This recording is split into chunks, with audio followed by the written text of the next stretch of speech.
27 માર્ચે વિધાનસભાની મુલાકાત માટે ગુજરાતી કલાકારોને આમંત્રણ અપાશે। 300 જેટલા કલાકારો, એક્ટર, એક્ટ્રેસને આમંત્રણ આપવામાં આવશે। ફિલ્મ સંસ્કૃતિ સાથે જોડાયેલાને આમંત્રિત કરાશે।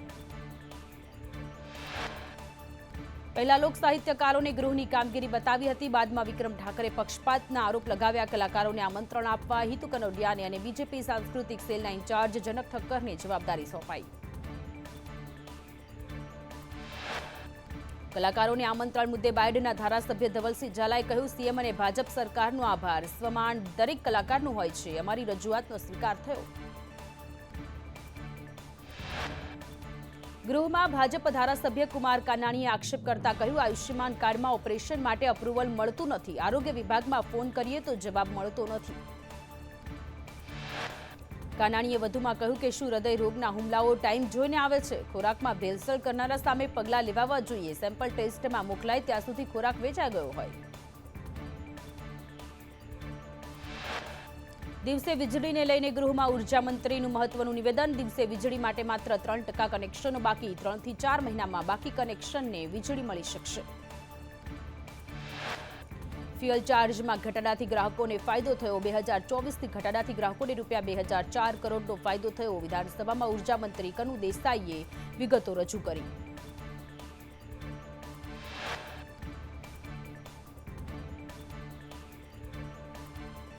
એમએલએ ધવલસિંહ ઝાલાના પ્રશ્નમાં ગૃહમાં ઉર્જા મંત્રી કનુ દેસાઈનું નિવેદન। જ્યોતિગ્રામ યોજનામાં ખેતરના મકાન જોડવા વિચારણા। પૂર્વ ડેપ્યુટી સીએમ નીતિન પટેલે ગૃહની કામગીરી જોઈ કહ્યું, મને અધ્યક્ષે આમંત્રણ આપ્યું હતું। રાધનપુર કોર્ટમાંથી ફાઇલ ગાયબ થવાને લઈને નિવેદન આપ્યું છે। રાધનપુર કોર્ટમાંથી ફાઇલ ગુમ થયાનો કિરીટ પટેલે કર્યો આક્ષેપ।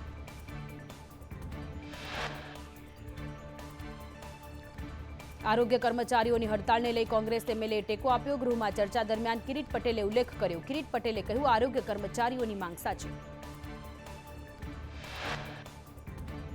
ગ્રામીણ વિસ્તારમાં આરોગ્ય વિભાગની સ્થિતિ કથળી। આઉટસોર્સિંગ ભરતીમાં ગેરરીતિ થાય છે। બંધારણ મુજબ રજૂઆત કરનાર કર્મચારીઓને ટર્મિનેટ કરાય છે।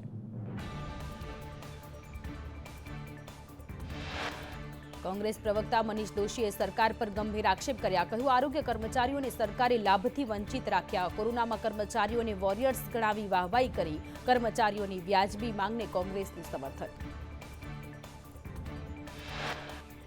સાબરકાંઠામાં હડતાળ કરતા 400 આરોગ્ય કર્મચારીઓને છૂટા કરાયા। સાબરકાંઠા જિલ્લા વિકાસ અધિકારી આદેશ કર્યો।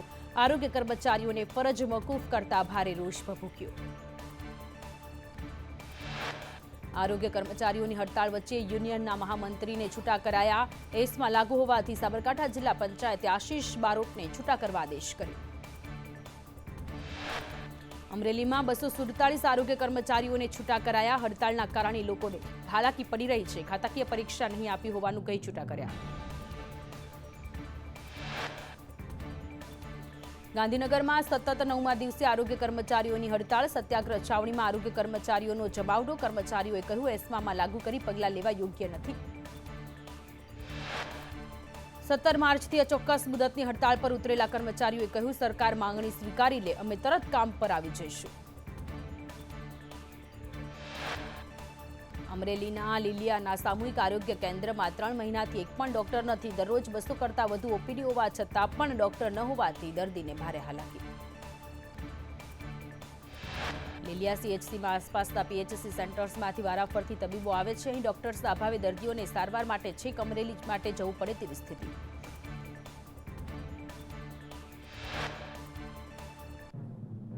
સૌરાષ્ટ્ર યુનિવર્સિટીના અર્થશાસ્ત્ર ભવનના આસિસ્ટન્ટ પ્રોફેસર દ્વિઅર્થી શબ્દ બોલતા હોવાનો આક્ષેપ। 5 વિદ્યાર્થીઓએ આસિસ્ટન્ટ પ્રોફેસર સામે આરોપ લગાવતા સીએમઓ સુધી ફરિયાદ કરી। વિદ્યાર્થીઓએ આક્ષેપ કર્યો કે ચોક્કસ જ્ઞાતિને વિદ્યાર્થીઓને વધુ માર્ક્સ આપવામાં આવે છે। ફરિયાદના આધારે મહિલા આયોગે કુલપતિને તપાસના આદેશ આપ્યા। ફરિયાદમાં કેટલું તથ્ય છે તે તપાસ બાદ સામે આવશે। સૌરાષ્ટ્ર યુનિવર્સિટીના પ્રોફેસર પર આક્ષેપ અંગે કુલપતિ ઉત્પલ જોશીએ નિવેદન આપ્યું। કહ્યું, પ્રોફેસર ડોક્ટર સંજય પંડ્યાને લઈને તપાસ શરૂ કરાઈ છે। અર્થશાસ્ત્ર વિભાગના વડાનો અભિપ્રાય માંગ્યો છે। જ્ઞાતિવાળા અને દ્વિઅર્થી સંવાદ મામલે તપાસ શરૂ કરાઈ છે। અરજદારોના નામો લખેલા છે તેની ખરાઈ કરાશે। પ્રોફેસરને ટાર્ગેટ કરાયા કે કેમ તેને લઈને પણ તપાસ કરાશે। સૌરાષ્ટ્ર યુનિવર્સિટી દ્વારા પરીક્ષા માટે 4 કેન્દ્ર બનાવાયા. વિદ્યાર્થીઓએ પરીક્ષા માટે ધક્કા ખાવા ન પડે તે માટે મોરબી, સુરેન્દ્રનગર, અમરેલી અને જામનગરમાં કેન્દ્ર શરૂ કરાશે. પેપર લીક થતા રોકવા ઓનલાઈન જ પેપર મોકલવામાં આવશે. સૌરાષ્ટ્ર યુનિવર્સિટીના આસિસ્ટન્ટ પ્રોફેસર સંજય પંડ્યાએ પોતાના પર થયેલા આક્ષેપો ફગાવ્યા. કહ્યું, જે પણ તપાસ થાય તેમાં મારો સહયોગ રહેશે. માર્ક્સ આપવાની વાત દેખીતી રીતે ખોટી છે. પ્રોફેસર સંજય પંડ્યાએ કહ્યું, માર્ક્સ આપવામાં પ્રોફેસર તરીકે મારી ભૂમિકા રહેતી નથી. મારો સ્વભાવ અને સંવાદ બધાને ખબર છે. તપાસમાં સત્ય બહાર આવશે.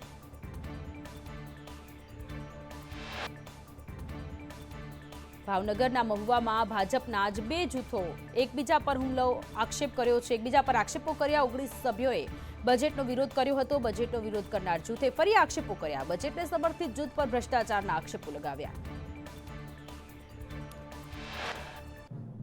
રેલવે પ્રોજેક્ટમાં વળતર ન મળતા મહેસાણાના સતલાસણાના ખેડૂતોના ધરણા. ખેડૂતોને યોગ્ય વળતર આપવા મામલતદાર સમક્ષ માંગ કરાઈ.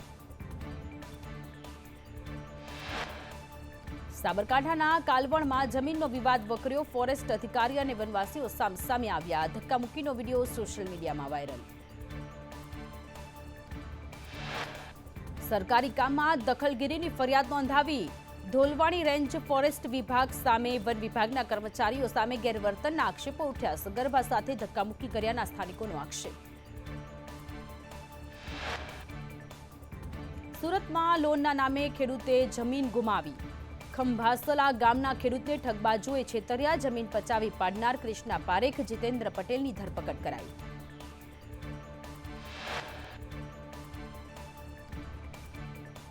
કેશોદ પાસે ગોડાઉન બંધ હાલતમાં. ગુજરાત સરકાર વેરહાઉસ કોર્પોરેશનના ગોડાઉનમાં સુરક્ષા વ્યવસ્થાનો અભાવ. પિયુષ પરમારે કહ્યું, સારી મગફળી ભરેલા ગોડાઉન ખુલ્લા રહે છે.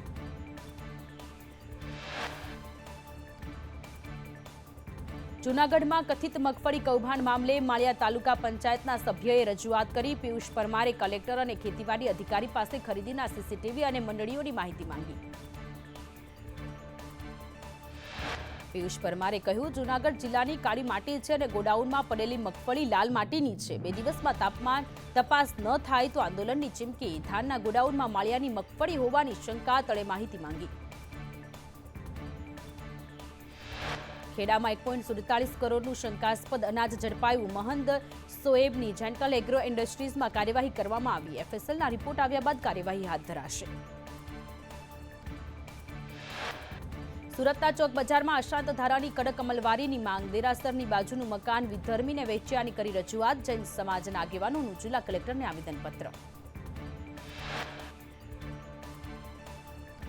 પેટલાદના સુંદરણા ગામે દબાણો દૂર કરવામાં આવ્યા. સ્થાનિકોએ રજૂઆત કરતા દબાણ દૂર કરવાની કામગીરી હાથ ધરવામાં આવી.